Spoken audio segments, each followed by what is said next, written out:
Well, welcome to class today. On October 23rd, essentially Wednesday, October 23rd, and today we're talking about the important roles that our family play in shaping our identity in ministry. This is such an important topic that I didn't want to leave it aside, and we've only kind of touched on it a little bit in the class so far. The last time we met together, we were talking about the impacts of racism, and we talked about Estella and Clara's story. And now we're going to talk in class today about the different ways that our families have shaped our identities. And in some ways, this will be an extension of that conversation because all the important societal factors that impact our families are also, they also have to do with our visible and invisible identities as well. So today we're going to talk about what it means to become a researcher into your family of origin, and the family systems approach that we have for our class today is comes in two parts. So in the first lecture, which will be about a half an hour, I'll talk about exploring family genograms, and we'll talk about the McGoldrick material and the Richardson material, and that'll end in about a half an hour. And for the second discussion, we'll talk about Philip Culbertson's chapter on premarital counseling and some of the key ideas that are covered in there, since the genogram material is really a setup for the Culbertson premarital counseling advice. So in this class, we're going to talk about how our family systems are often more important for our ministry than we might think they are. And we tend to respond to our families in some predictable ways that don't necessarily help us to get closer to our family. Worst case scenario, we might use our marriage or our ministry as a way of kind of dodging the issues in our family of origin and not becoming aware of the importance of those stories and continued relationship with those stories. So you might think about kind of how long does it take you in a typical visit back to your family of origin before you start to feel like a teenager again. And this can be a pretty good sign of your own level of emotional attachment. And when you do feel like a teenager again, do you strike out in one of these four ways that Richardson describes? Compliance, covering up who you are and what you think, feel, and do to fit in with those around you, seeking their support and approval. Rebelliousness, telling others in various ways that they can't control you and you can't make me. Power struggles, being equally critical of others as they may be of you, shutting them up or getting them to back off, showing how they're wrong and how they should be more loving or more accepting. Or in other words, trying to change them just as much as they're trying to change you and getting them to conform to your wishes. Or distancing, breaking off emotional or physical contact, or both. So we tend to fall into these four forms of emotional reactivity: compliance, rebelliousness, power struggles, and distancing, kind of as a way to keep things in our family pretty much the same. So if everybody expects that you're going to fight back, or if everybody expects that you're going to distance, then that level of, like how quickly you do that when you visit with your family again, is a sign of how much unresolved emotional attachment there is to your family of origin, to your family system. And so moving into family systems theory is all about learning about those patterns and how they go back generations so that we can do something to change those patterns and come to some level of emotional maturity or differentiation. Emotional maturity is now the preferred word for it rather than differentiation, because differentiation sounds a little bit as if you're leaving your family of origin. But emotional maturity means that you're actually moving towards your family of origin because you're aware of some of the impact that they've had on your life and you're no longer avoiding that impact. You might think back to some of the chapters we've looked at in my book so far. There was a situation in chapter 2 where there was a discussion of unmet needs, unmet childhood needs, and how those impact the tendencies we have in ministry. I think it was a middle child in that chapter who tended to be a peacemaker and tended to be the first person on call for pastoral care emergencies. But part of her understanding her family systems role was coming to realize the impact that being a middle child had on her tendencies in pastoral care situations. So what we're seeking to do in this class is kind of build a richer picture of our families so that we can understand the impact that we've had on our family and the impact that our families had on us. And I think of this a lot like the prayer of St. Francis, where that prayer asks not to be understood, but to understand. And I think that family systems work is really about seeking to understand rather than be understood. So what you're not looking for in this approach is like a verdict on yourself or your own role in the family. You're looking to kind of build a network of family stories in which you can see some of the patterns over time. You might think about a mantra you have from your family of origin. Maybe our family is always strong, or our family is irresponsible. And those mantras kind of have a life of their own, or our family is cursed, or something like that. Those mantras have a life of their own, and they go on to impact family networks and family relationships. One of the things that I think is helpful about a family systems approach is that it teaches you to care for each member of a family rather than any one given family member's story about that family.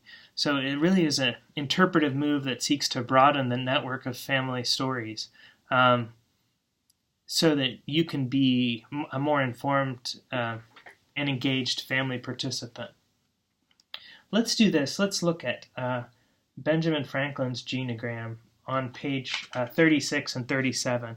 And if you want to just pause the video for a minute and take a look at this family genogram, and then we can talk about what it means together. So why don't you pause this clip right now, and then we can look at the family genogram.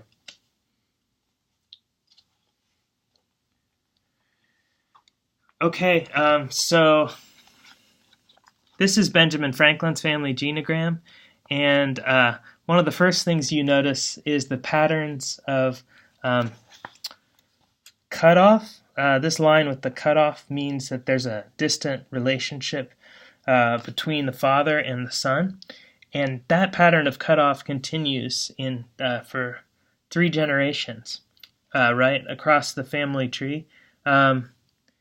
And you also notice pretty quickly that, with the help of the book, that Benjamin Franklin is the youngest son of a youngest son for 5 generations back.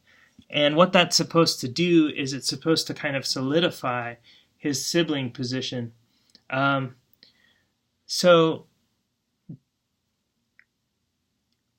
there was also a close relationship here, kind of a spiritual connection between Benjamin Franklin and his Uncle Tom, who was supposed to be an inventor and a spiritual leader. And so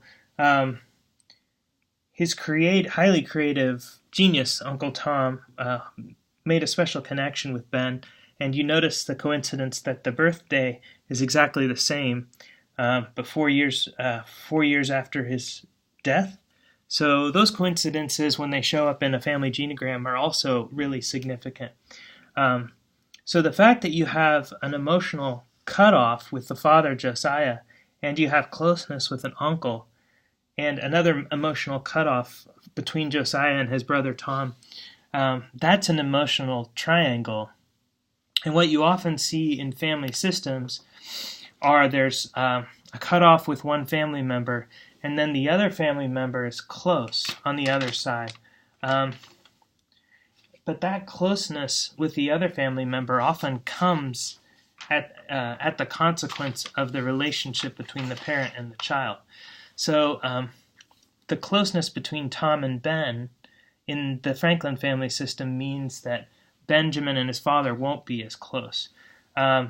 Triangles, and this is this kind of relationship where two partners are close and another is on the outside, exists a lot in church ministry. It exists a lot in families, and it's also really prevalent in children's relationships with their mothers and fathers. So triangles are ways of dealing with emotional anxiety in a system, and they're like talking about with someone about someone else rather than directly facing an issue in a relationship. So say, for example, if Ben and Tom had actually talked about Josiah and judged his fathering, his parenting, and Josiah would have been left on the outside of that relationship. So even though two members of a triangle appear to be close, they're actually they have a pseudo-closeness that it promotes anxiety. And so the solution to the problem is to include the person that's being talked about, who's on the outside of the triangle, and evening out those relationships. So if you get a lot of triangles in your ministry, sometimes it's a sign of a pretty unhealthy, highly anxious emotional system. And so you might ask, if someone comes to you and wants to get you in a triangle in church ministry, you might ask, how did you get interested in this problem? Have you always worried about it in this way? How did you learn to be concerned about it? How did you get so good at it? Did you ever fail at managing that concern? And so if somebody wants to give you a problem and kind of hand it off to you in an emotional triangle, you might feel like you have to solve that problem for them and get sucked deeper into the anxiety if you kind of keep the triangle a secret. One way of dealing with it is to just kind of open up the triangle. So if you find that you're always talking with a parent about another sibling, you can, after you have a conversation about that sibling, you can send a group text to all the people involved in the conversation and say, we were just talking about you, and give some of the conclusions of what you were talking about. So triangles, the kinds of triangle that Benjamin Franklin had in his family of origin, didn't seem like it was very obvious to him. And the problem with our not being aware of our family of origin emotional patterns is that sometimes we repeat those patterns without being aware of it. So there's a pattern of a lack of closeness between Benjamin and his father, and that gets passed on as Benjamin is not able to come to his son's wedding. So becoming aware of our patterns that we inherit from our families of origin through genogram kind of work is a really helpful way of kind of seeing the emotional legacies or the inheritance that we bring. In the family systems, in the family class I teach, I have each of the students create a genogram of their family and map the patterns that emerge in those families. Well, there's more we could talk about with Benjamin Franklin.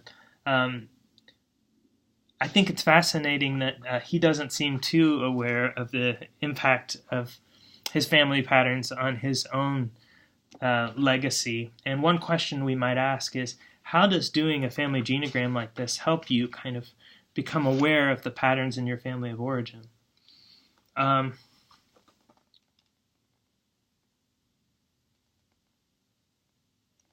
Let's take another look. Let's take a look at another genogram. So you could pause the video here again and take a look at page 42 and 43 in the McGoldrick book, Gandhi's genogram.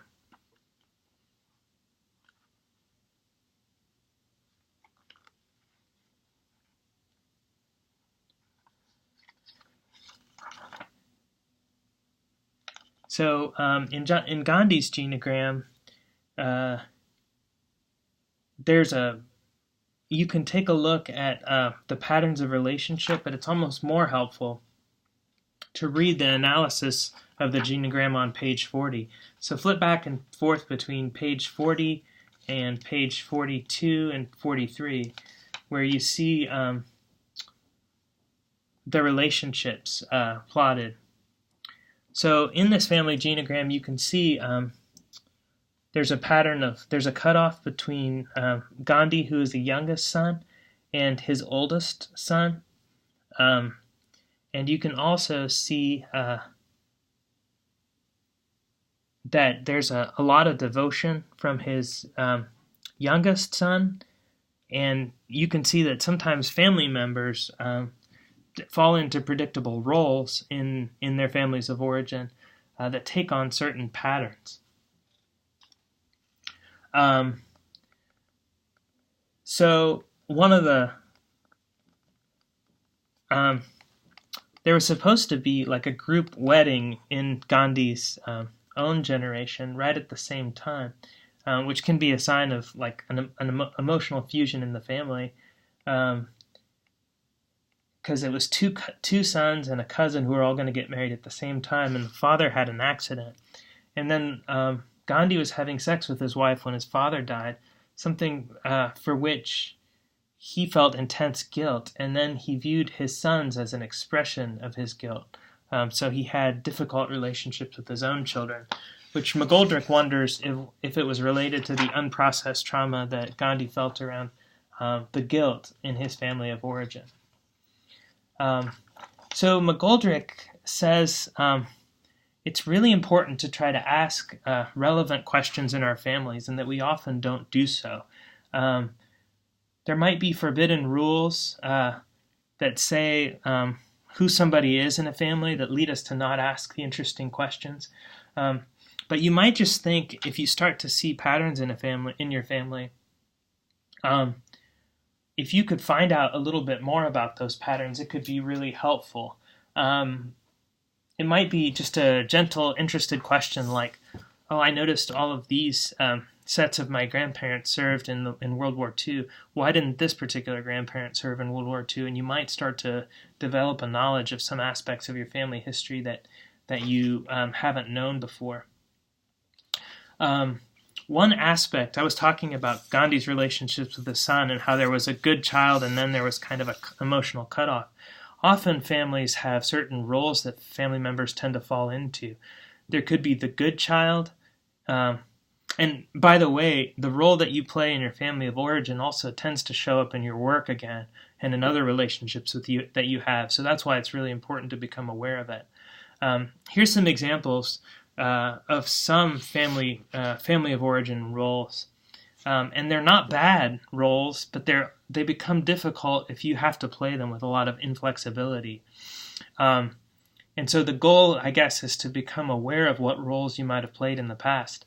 Family roles tend to get heightened at times when there's a great deal of anxiety in a family. And so becoming aware of the role that you've played can help you when it comes to the next time when your family recruits you for a particular role, and you can think about how you want to play that or how you might want to play it a little differently the next time. So here's some of the roles. The good child, the child who accepts the responsibility for decreasing tension in the family by excelling in activities that seem to focus the family's attention on the positive. The standard bearer, the child who's catapulted up and out of the family in order to achieve. The family will tolerate a great deal of tension and make sacrifices for the child who will assume this role. Conversely, the standard bearer who fails will receive a disproportionate amount of family disappointment. The mascot, the child who's a pleasure to have around because he or she is genial, companionable, and entertaining, creating the illusion of family peace and warmth. The clown, the child who can make the family laugh, particularly in order to distract the family from its internal tensions. The avenger, the child who acts out the parental or intergenerational rage. The savior, the child who acts out the parent's unfulfilled ambitions. The enabler, the child or parent who always covers for everyone, often meeting their needs without being asked, including self-destructive needs or other needs of other members of the family. The illustration of the wife who keeps the refrigerator full of beer for an alcoholic husband is one of these. The switchboard, the child or adult through whom all family communication goes.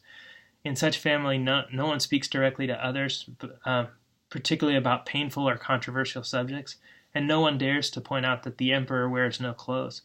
The lost child, the one who no one can remember, and the one who is inadvertently left out, whose complaints are not heard and whose needs take little priority. So the goal then is to become aware of the role that we've played and to challenge that a little bit. So Richardson and others talk about taking a research stance on your life. They found that one of the things on your family of origin, they found that one of the things that helps the most in ministerial effectiveness is not learning counseling skills, as important as those are, or learning information, but actually going back and reconnecting with your family of origin. And they call this a research stance, because in order to come to understand your own values and commitments without needing your family to be different, you need a chance to focus on your own reactions within your family system. This means staying in touch with family and defining oneself at the same time. This is the really tricky challenge. So a lot of people are good at defining themselves, they just leave. And that's actually called an emotional cutoff in the family systems literature. And it actually heightens the tension and anxiety in your family if a lot of people have these cutoffs with one another. The more challenging thing is to return home around the big events, the weddings, the funerals, and more regularly if you want, to build kind of a knowledge about your family if you feel like you're not, like you're in ignorance about some aspects of your family's life together. So Richardson recommends this as a counseling training approach. And one of the results he says will come out of this is that you'll start to have some of the predictable problems that you face in ministry over and over again will start to go away once you deal with your own family of origin in ways that you become aware of your family of origin's impact on you. I saw this in one of the ministries that I did in a congregation when I was in my PhD program. I noticed that the family, the dynamics with the pastors in the church were a lot like my family of origin, and I kept falling into some of the same patterns as I did with my family of origin. But my research into my own family and things I found out about my family helped me to get out of some of the triangles I was in that work and helped me become more effective. So instead of keeping people's secrets, I started, for example, sharing things that I heard from a congregation with the staff, and it was painful for a while. But when I changed some of the patterns in my own family of origin and learned some of my family of origin stories, I got a lot more effective in my ministry. Richardson recommends that people can return to visit their family every couple months, staying for a day or two, and asking these kinds of questions of each family member. What are the earliest memories of the family that they can remember, and what were their relationships with them? What was their own family experience? And he recommends doing this for a couple years, making sure that you show up for things like weddings and funerals, those big family turning points, and be present at those events. So in the first couple years of this work, you're supposed to be really careful not to ask about yourself or their experience of you. In the first 2 years, you also don't talk about toxic issues.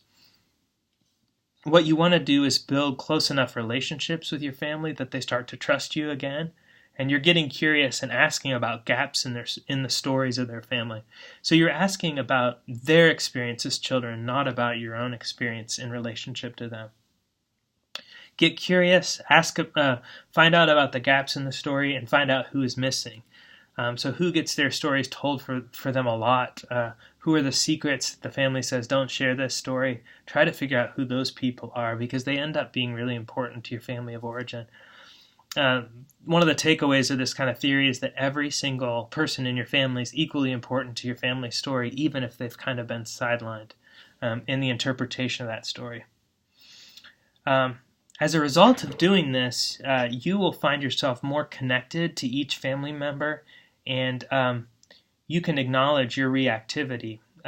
Your typical responses of compliance, rebelliousness, power struggles, and distances kind of tend to resolve themselves a bit. And your family gets to benefit from someone who's in close connection and is less anxious and relatively calmer than the system. After some time in this role, you might find your family members reaching out to you and asking you questions, and this means that they can use you as a resource for their thinking. It's a sign of a lot of growth when a family member can reach out to you for advice around a controversial or toxic issue and expect that you're going to give them a balanced and helpful approach that doesn't become intrusive and jump all into their space, but listens closely. That's a sign that you're being trusted in your family of origin, which often doesn't happen until we can kind of rebuild some of the lost connections and find out about the significant stories. You can do this a lot of different ways. One way is you can get everybody in your family's birthdays on your calendar and start sending them birthday cards, or you can do other you can attend family reunions and make a genogram for yourself, and you can write some questions that you have from your genogram. I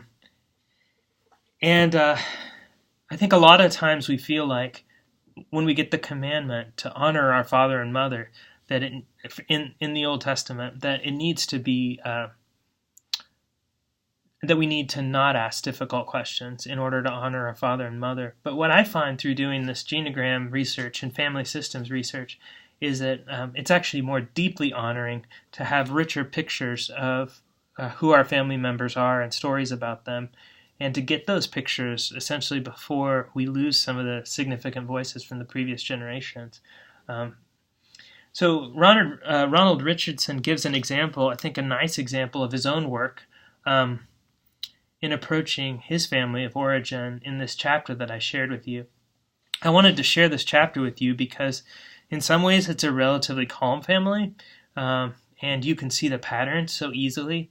It's also, it shows how it paid off dividends for him professionally, but also it was challenging for him because it meant changing some of the patterns in his family.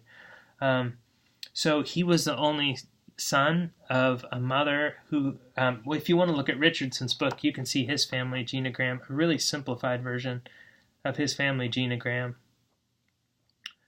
on page 45. And then he goes on to explain the emotional work of connecting with different family members. For him, a taboo topic was mentioning that he didn't have a father and getting to that story. In his relationship with his mother, which was a primary relationship in his life, Friedman calls relationships with mothers the original addiction, anxiety in relationships with mothers the original addiction. So he found that his relationship with his mother was kind of distant, and it was a don't ask, don't tell kind of thing. There was a lack of discussion around serious topics, and his family kind of managed the anxiety about serious topics through distance. So his family work was not to approach these taboo topics directly right away, but go back and ask family members about their earliest memories of growing up. And so he made several trips to do this, and he did research on names and birth dates and death dates and cause of death information. Can be a really illuminating aspect of family. His mom was a youngest, and so she parented in a very kind of permissive style, and he always wondered why she didn't ask more questions about him. He kind of felt like he raised himself in some ways. But when he was able to build trust with his mother, he learned that she had a very intrusive stepmother, that she experienced as very intrusive. And so he found out that one of her rules was not to step in a kid's space when they could kind of discover their problems themselves. So we find in his story that family systems work helps you care about your family members when you wouldn't necessarily have done so, because it gets you connected with each of them. And Blanche and his mother had a distant relationship. His mother and her sister had a distant relationship. When Richardson starts asking these questions and making a point out of connecting with different family members, then his mom and her sister become closer, which is frequently a result of this kind of family systems work. And then later, when Blanche doesn't have anybody to take care of her in her old age, after being a caregiver for many people, Richardson steps in and he helps with that as well. So it's not what we say about our family, it's actually what we do with them that tells us how close we are to them. We can sell ourselves a lot of things about our relationships with our family of origin, but the proof is in the pudding, as it were. And his research actually helps him become much more connected, even to the point of becoming a caregiver himself. So there's some rituals. He's given these apron strings along with a lot of money. The message there is that now you're ready to go out on your own. He finds that kind of terrifying. He also has, but he understands his mother so much better through the result of listening to her story and hearing her side of the experience with these 4 different husbands, which was a big part of his family story. So the family rules in his family involve not talking about difficult or painful things from the past. And those rules develop to shield people from asking the relevant questions. And once Richardson starts to ask those questions and ask about these different experiences of the relationships, he feels closer to his family, and he starts to understand stories that previously were unintelligible to him. So he also has a cousin who has basically the same sibling position as him, an only son. But his cousin grows up so different from him. His mom was a single mom, essentially most of her life, and he was a latchkey kid. He kind of took care of himself, and his mom was frequently out until later than he was at night. But his cousin Tom was born late in his family tree, and after some problems with fertility, and so he was the focus of a lot of parental attention. And Richardson didn't know this, but he was talked about a lot in his cousin Tom's house as like a role model or somebody to look up to. And predictably, Tom had a hard time launching in life, and he could never kind of find his way because he had such high standards being placed on him, and nobody was kind of letting him go or letting him develop. Because he had been talked about so much with Tom, Richardson had a hard time getting to know Tom. So you'll notice in some families, cousins can be separated by, or siblings, this happens to a lot, they can be separated by a highly competitive culture in which parental figures kind of pit the reputation of one against the other. And that's what happened to Ronald Richardson and his cousin Tom. What helped was that he went back and got to know Tom a little bit, allowed Tom to parent him a little bit, took a underneath position with Tom for a while, and he slowly built that trust back. He also kind of refused to do what the family system wanted him to do. Tom's parents kind of deployed Richardson at one point to find out about a marriage that didn't go, and marriage engagement that was broken off rather than talking to Tom directly. And Richardson kind of refused to do that. He came out and told Tom what he'd been tasked with, and he said, "I'm not going to push you on it." And not surprisingly, Tom didn't want to share that sensitive information at that point, but later on was willing to share it once he'd had some bridges built with him. So, what am I encouraging you to do specifically in this section of the lecture? I'm encouraging you to show up in your family of origin. I know there's a lot of ways in which ministers can use their positions to kind of leave their families without staying in touch with their family. And so one of my friends says that working in the church on Christmas means that she does that so she doesn't have to go home to her family of origin. But what I'm encouraging you to do in this lecture is go home to your family of origin and find out some of their stories and find out the things that have shaped them. They could be historical events such as the Great Migration or Stonewall. It could be something significant that happened in history that changed your family's trajectory, a trauma or something like that. And you might find that you have questions about your family of origin after doing this week's reading that could lead you to ask some questions and get to know your family over time. So the reason why you might want to do this, why you might want to become a researcher on your own family, there's several. One is that you become more in charge of your life because you understand the legacy of the family that shaped you. Often we think we're making changes in our family, but we're actually reacting to patterns that have been established. And if we don't have an openness to our family of origin, we can actually be pushed around by the forces we don't understand. So that's number one, is being more in charge of your life. Number two is a greater acceptance of who you are, who we are. So if we've made a strong stand on our family and we think they're like one thing, especially maybe often in our families we prefer one side over the other, a mother's side or a father's side, we can come to some really strong conclusions that then shape what we go on to see. But family systems and family of origin work promises us a greater acceptance of who we are. And I've done this work with a lot of students in the past, and they've shared with me that they thought it was going to be hard, but actually they come to find out that family is a resource to them now, and what they used to interpret as bad things, they can actually see some of the strengths in their stories as well. So greater acceptance of who we are. That includes kind of an acceptance of the emotional tone of our family life, which has a big impact on how we go on to parent and to do the next generation. Even more than any particular issue, it's that emotional tone that we grow up with that shapes kind of what we bring to the next set of relationships in our life.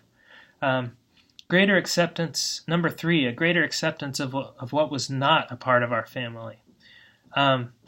So some people live with a lot of regret in their family, and studying family systems patterns helps you see the strengths and the weaknesses of different things in your family and assess those. Again, not taking one particular narrative as the truth for your family story, but gathering as many stories as you can together at the same time. Number four, fosters realistic hope about our own growth. So I think a lot of times we're influenced more by the role that we inhabited as children in our family of origin. And in our families, we were recruited to that role. But in the life of faith and in our life as adults with emotional maturity, we don't have to play that role in the same way any longer. It's going to be really uncomfortable to change that role, but that's actually where our hope comes from, is in changing those role patterns a little bit. So number five, a clearer sense of love as something we give and not as something we need. So many of us, because of the experiences we've had in our family, we've come away with the sense that there might be some kind of deficit that we're seeking to fill other places. Family systems work helps us see that God has been involved in the story of our family all along. And so studying our family of origin and the patterns that have passed down from generation to generation helps us enter our family from a position of strength, because we realize if we're not aware of our family stories, I think we tend to blame ourselves for our participation in them. But once we become aware of the intergenerational nature of patterns, we have a clearer sense of how God has been at work in that story. And because of that, we come into our family systems from a greater position of strength, not from a position of needing someone to take care of us or meet the emotional needs that they weren't able to in the past. A couple more things, number 6 and number 7. Number 6, we have more clarity about our own convictions and beliefs. Doing family systems work helps us realize the legacies that we come from and what important aspects of our lives we're going to bring with us from those legacies, rather than reacting in a kind of a gut level, non-conscious acceptance or rejection of our family. Thinking critically, which means putting our families in their own context, as we seek to understand our own convictions and beliefs and where they come from. And so understanding our families historically, understanding what they went through and what values they held on to, helps understand the convictions and beliefs that we continue to live out. It's not simply a pathologizing approach to family. And finally, it gives us a solid experience of the connectedness and difference in the body of Christ. So people who've done their own family systems work tend to be better at connecting with people who are different from them in any organization in which they work. They tend to be able to build those bridges more easily because they're not as they're not driven as unconsciously by the anxieties from their family of origin. And so once you've done this work, you begin to have a sense of yourself and how people are connected and different in the body of Christ, including any organization in which you work, from a church to a nonprofit ministry or what have you. So a gift of family systems work is that you slowly become aware of the role that you've played in your family of origin, but that's not the primary reason that you get into it. You don't begin by asking about your own self, but you do eventually get some insights into how you've functioned in the family and how the family sees you. This is a gift over time, but you have to also prepare your heart to be ready for that gift, because it's sometimes surprising the ways that you've been seen and the impacts that you've had in your family of origin. And that's when it requires a kind of just an attitude of awareness and acceptance. It's kind of a spiritual journey to see the relationship patterns in your family, to stop avoiding those relationship patterns but start to grapple with them.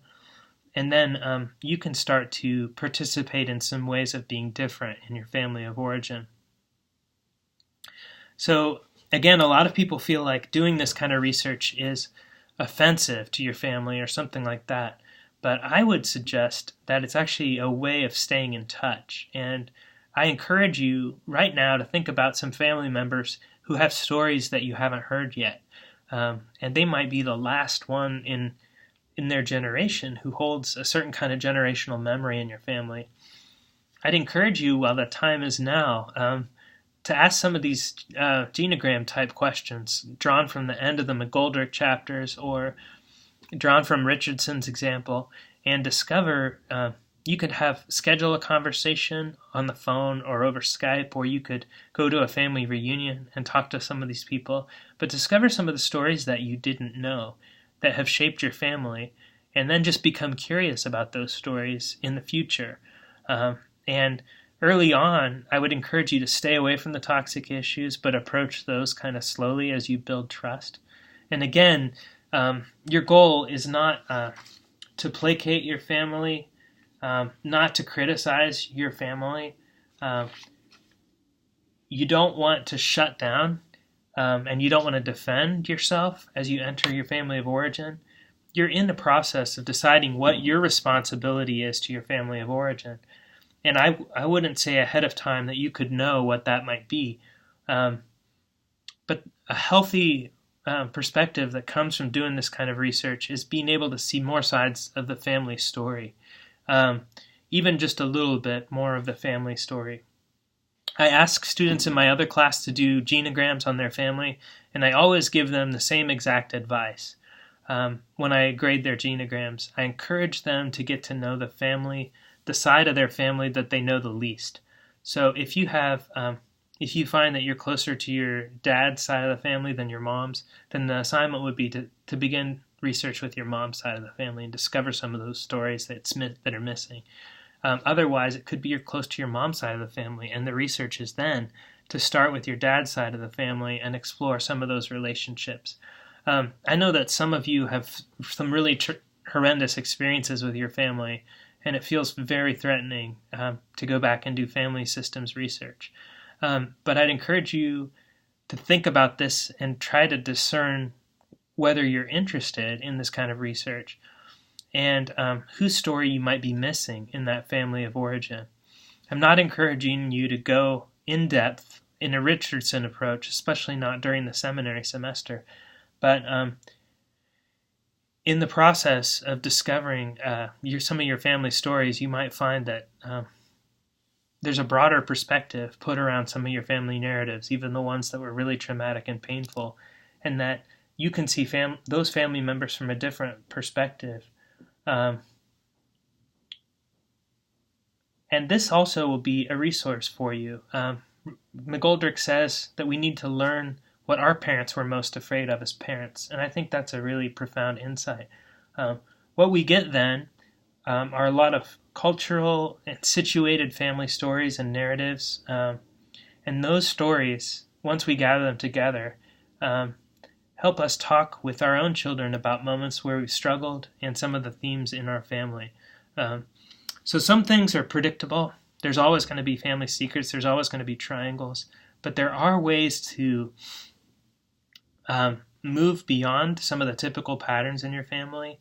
But that happens as a result of a lot of awareness of the patterns in your family and how they've developed, and a respect for the strength of those patterns. So don't expect that through doing this work you would fix your family or change them, or that they would realize the insights from your seminary class and immediately go to work, becoming the kind of person that you would want them to be. But instead, just establish direct contact with as many family members as possible, getting just a glimpse of their narratives. And that's, I guarantee, going to help you be more effective in ministry. Thank you so much, and I'm sorry that we couldn't be together in class today. So stay tuned for the next lecture, which will be about Culbertson.